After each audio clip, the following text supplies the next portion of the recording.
Hello, everyone. Well, it's another week, and actually, it's been a week and a half since I made my video. At least a week and a half, maybe more.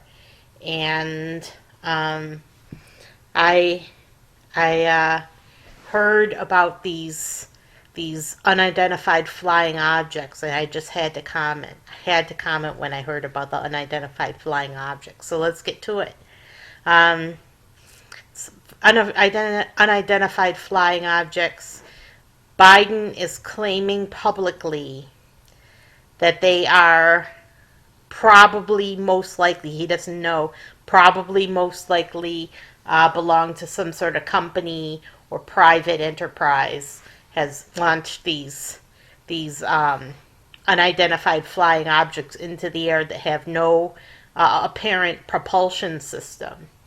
There's no propulsion system on board these things. We don't know how they're propelled through the air. And they're just the same as the unidentified flying objects we've been talking about for years and years and years. So he's saying, oh, they belong to some company, some private enterprise. And then he's flippant about it. Yeah, flip it, flip, flip, flip. And he says, we doubt the pieces will ever be recovered. And then he's done. He's done, and he walks away, and he won't consider any other questions about the unidentified flying objects. This is Biden. This is the Biden we know. This is the Biden we know and don't love very much. We know but don't love. And he's saying that these unidentified flying objects, that they have been around since at least prehistoric times, and maybe even the Renaissance. There were Renaissance artists that had thousands of unidentified flying objects filling this whole sky, and they all looked like the flying saucers we're familiar with. There were some more unidentified flying objects like we've been seeing for over 50 years plus. And he said, oh, those unidentified flying objects, yeah, they probably belong to some private enterprise or some company. And we're not going to recover the pieces ever, so bye-bye. Bye-bye. Bye-bye, says Biden. Biden says bye-bye. They belong to some company, and they don't belong to Russia. No, they don't belong to China. No, they don't belong to, they don't belong to aliens. No aliens.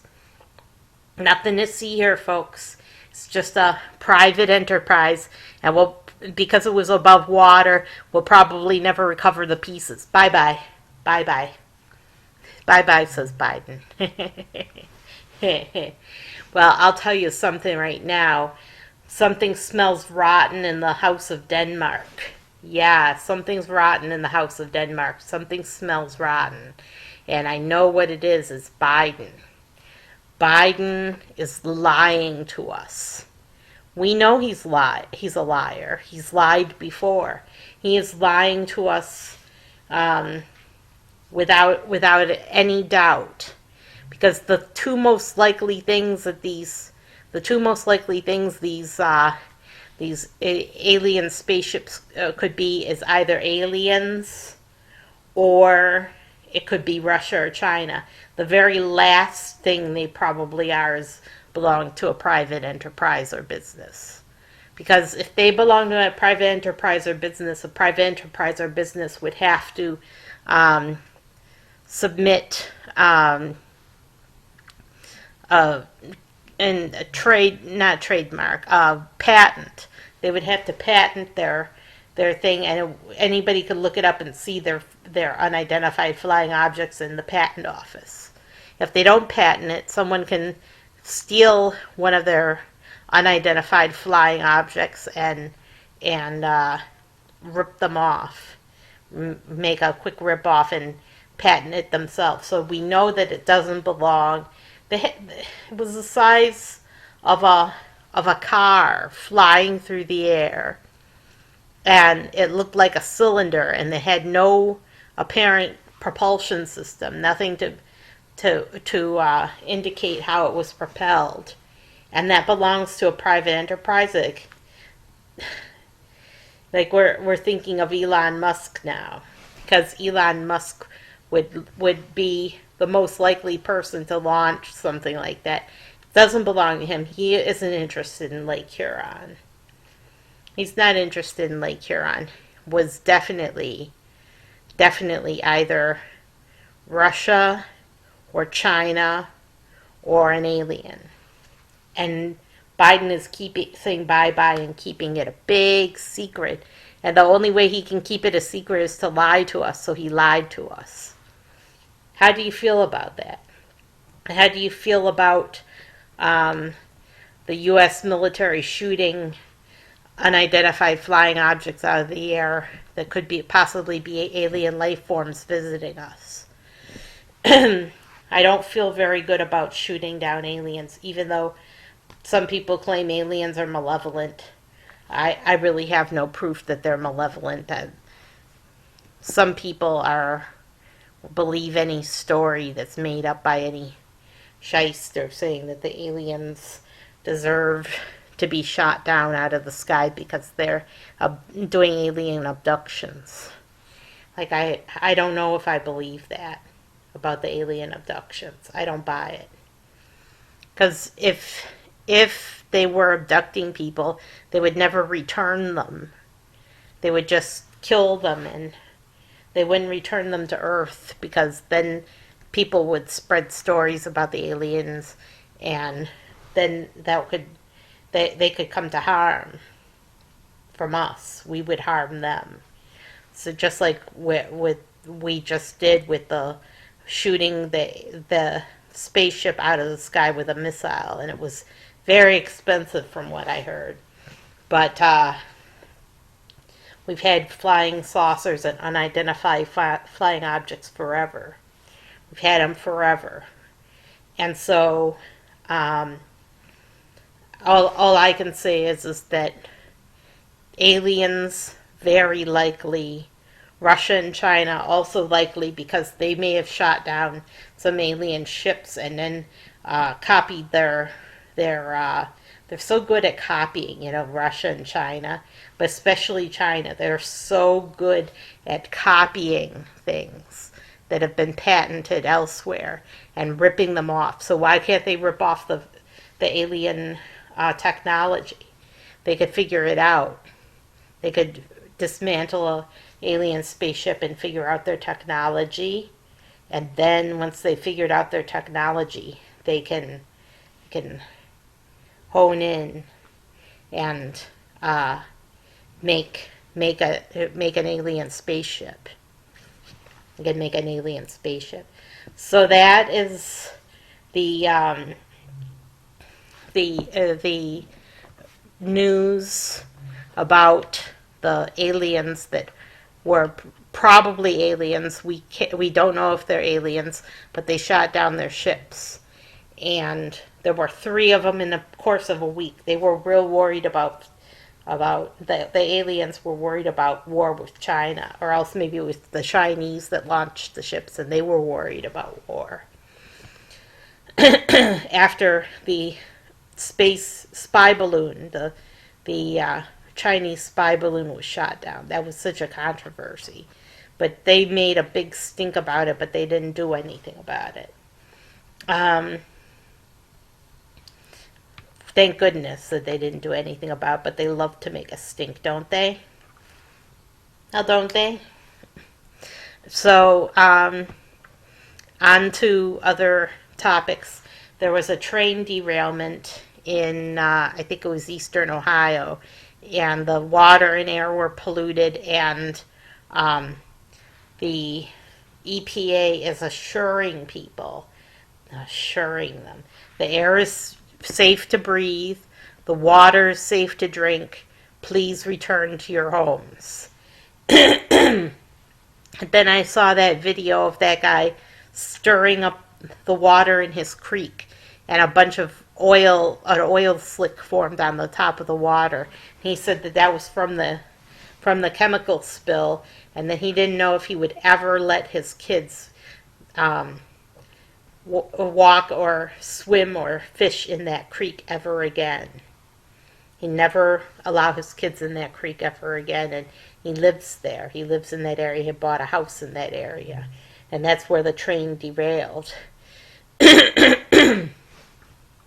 Trump is going to visit the people that suffer from the train derailment. So at once, Trump did something good. He's visiting the people that lived near the train derailment, and he's going to assure them that if he were president, that he would do something about it.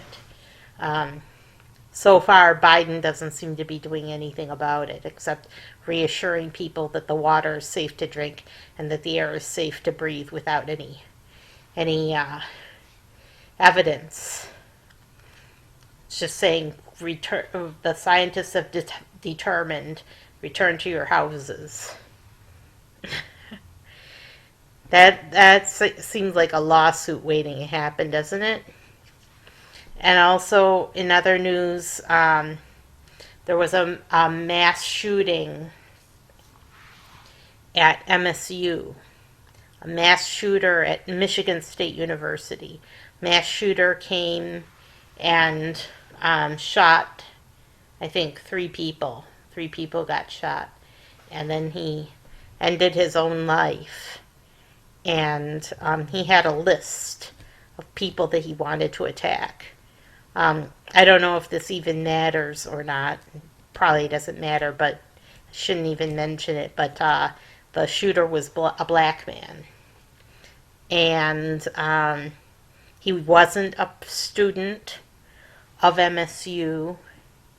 And he wasn't an employee of MSU. He had a job nearby for a little while, and his father said he was grieving over his mother's death, and that he had become mean. That's the way he put it. His father put it, that he had become a mean man because of his mother's death. And I can see that. I can see why someone would be mad over their mother's death, but they shouldn't go killing people at random because of that. No, don't do that. And MSU was, my mom attended MSU for a little while way back when, and she felt really bad about it. She was following it in the news very carefully because she was so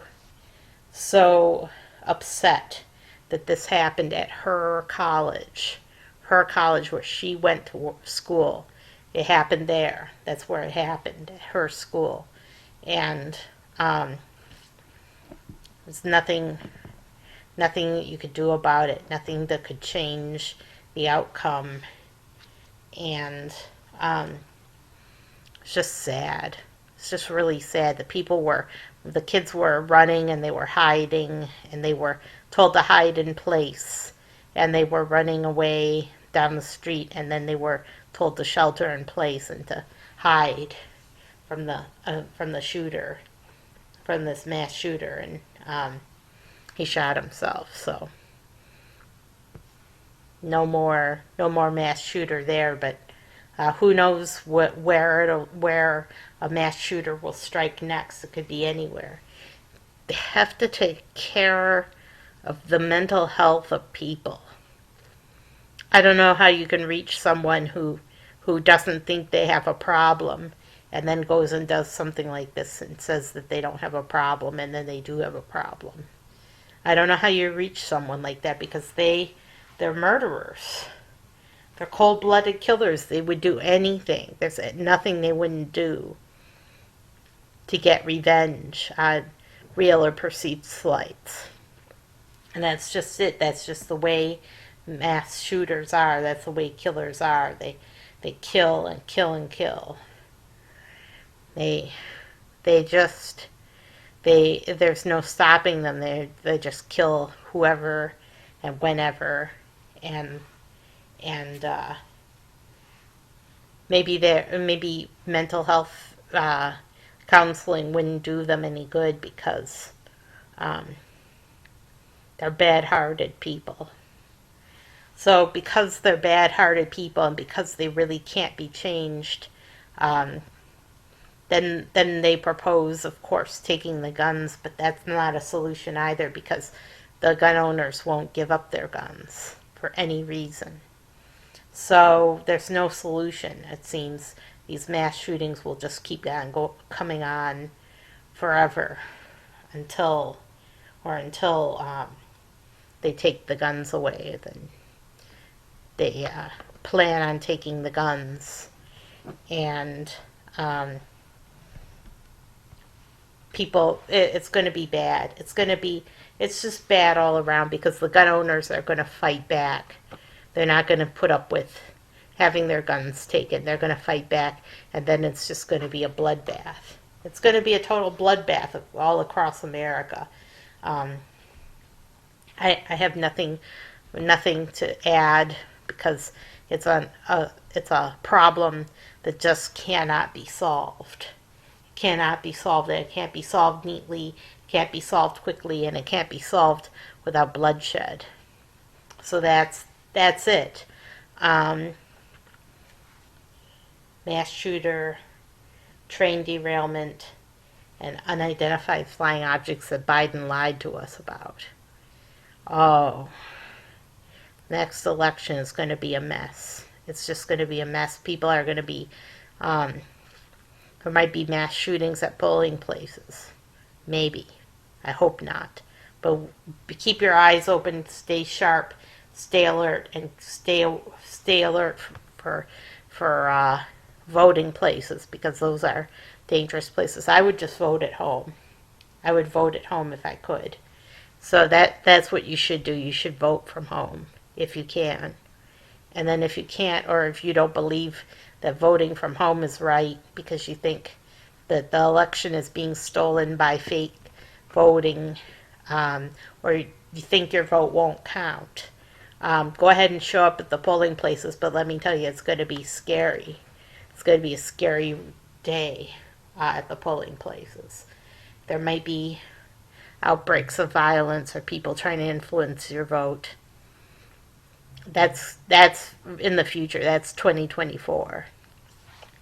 And then 2025 is 45 squared. It's kind of a weird thing that 2025 is 45 squared. So watch out for 2025. I'm Sarah Jane Alpha Wolf signing off. Have a terrific week and take care out there.